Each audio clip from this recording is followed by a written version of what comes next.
What is up, you guys, and welcome back to the coaching channel. I'm Coach Kevin and I help people to become the best version of themselves by transforming their physiques, updating their belief system, and helping them to achieve anything that they want in life. Today's coaching topic is going to be, do I need to lift heavy weights in order to build muscle?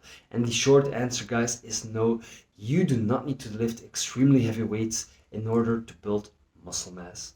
Science has shown that muscle mass is being stimulated between 5 and 40 reps in an optimal manner. However, the caveat is that one should lift close to failure. When you stop a set 2 to 3 reps shy of failure, you will have stimulated the maximum amount of muscle growth that you possibly can without burning yourself out. I even do not recommend training to failure, but that is for a different video.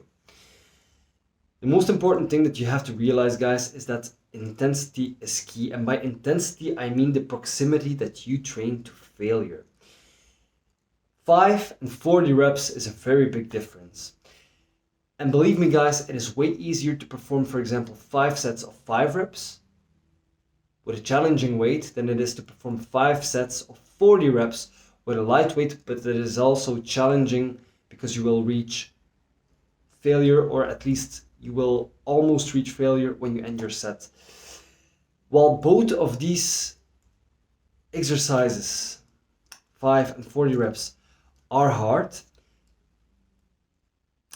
the nature of hard is different, because 5 reps requires more mechanical tension, requires more central nervous system activation, and requires more joint involvement, and joint stress, while 40 reps is more challenging on the lactic acid side of stuff, when you get sore, when waste products build up in your muscle and you get a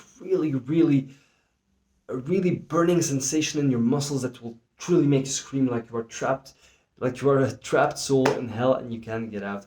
I know this might sound extreme, but believe me, guys, if you are performing a 40 rep set, and I have done this with a weight that is appropriate for this exercise, and you do it with the proper intensity and almost reach failure, I can guarantee you that you will scream. And therefore, this is also a very important factor to take into consideration. What is practical? The rep range that I recommend for most people to train in is the 5 to 15 rep range. Now, we also have to make a difference between big compound exercises and between smaller isolation exercises. Big compound exercises such as the bench press, the weighted chin-up, the overhead press, the squat, the deadlift, they lend themselves to allow heavy weights during the exercises. The nature of these exercises involves many joints and a high amount of muscle mass during a movement like a compound movement, a bench press, for example, and that allows you to move a big amount of weight. Training with or within the 5 to 15 rep range will also allow you to make consistent progress. But when you perform, for example, a isolation exercise such as a face pull or a lateral raise, training with a lower rep range such as 5 reps is simply not interesting, because you will simply not target the muscle you want to target.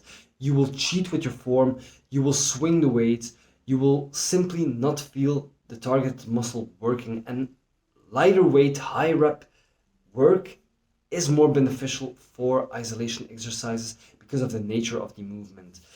Because it's most of the time a single joint movement, you cannot load up as heavy as you would on a heavy back squat or a heavy bench press or a heavy weighted chin up. And if you want to perform isolation exercises in an optimal fashion, I even recommend training between 8, maybe even 10 to 20 reps.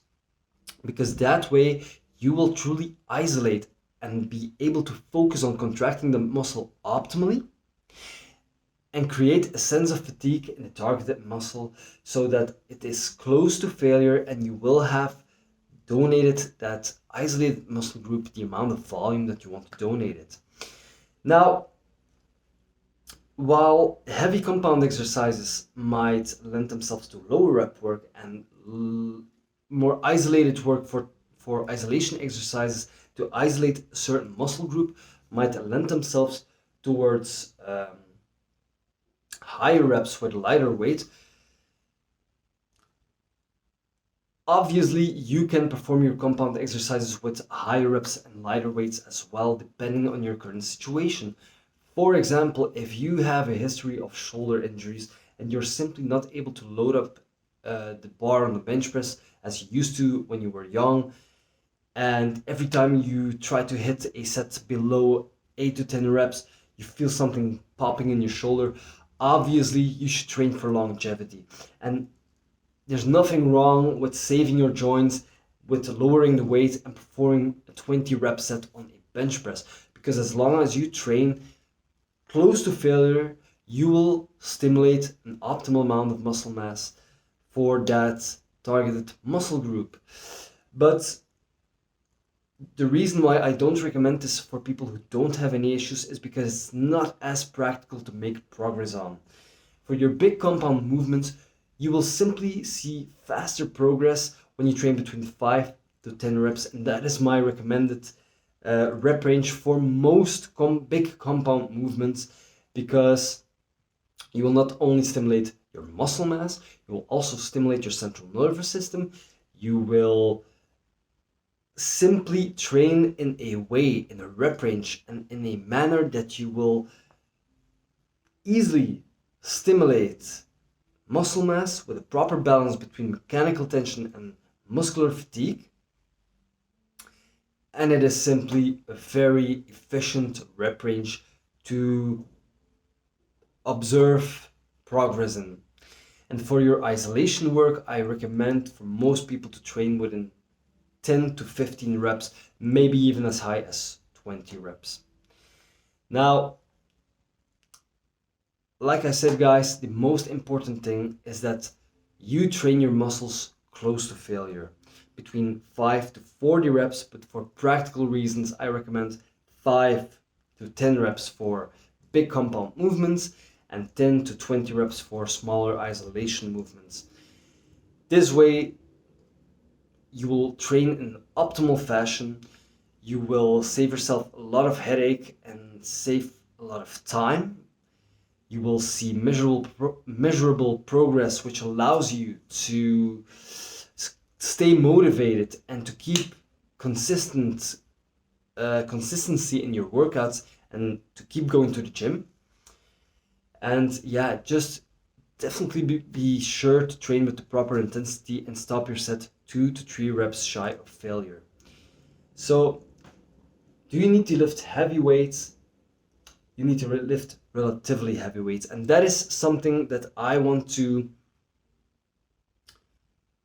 further point out. One thing that is massively important is progressive overload. While you do not need to lift heavy ass weights as a 1 rep max all the time, you do need to aim to strive for progress. If, for example, you can perform 50 kilos on the bench press for 10 reps, well, try to perform 10 reps with, for example, 80 kilos. That 30 kilo difference will mean that you have stimulated your body to perform more workload, perform more volume, and that amount of weight is able to be moved by the muscle mass and neurological adaptations that you have gained from training those movements. So, what is heavy? Heavy is relative, because you don't need to necessarily lift heavy as in close to a 1 rep max, but you need to lift heavy as in close to failure, and you have to strive for progressive overload, for lifting more weight for the same amount of reps or lifting the same weight for more reps. So I hope this video has made things clear for you. I hope you've gotten value out of this video. If you like the content I've shared with you, please give me a thumbs up and subscribe to the channel. And if you can help anybody who would benefit from this information, then by all means, please share the video. And I'll see you guys in the next one. And thank you so much for watching. Take care, guys.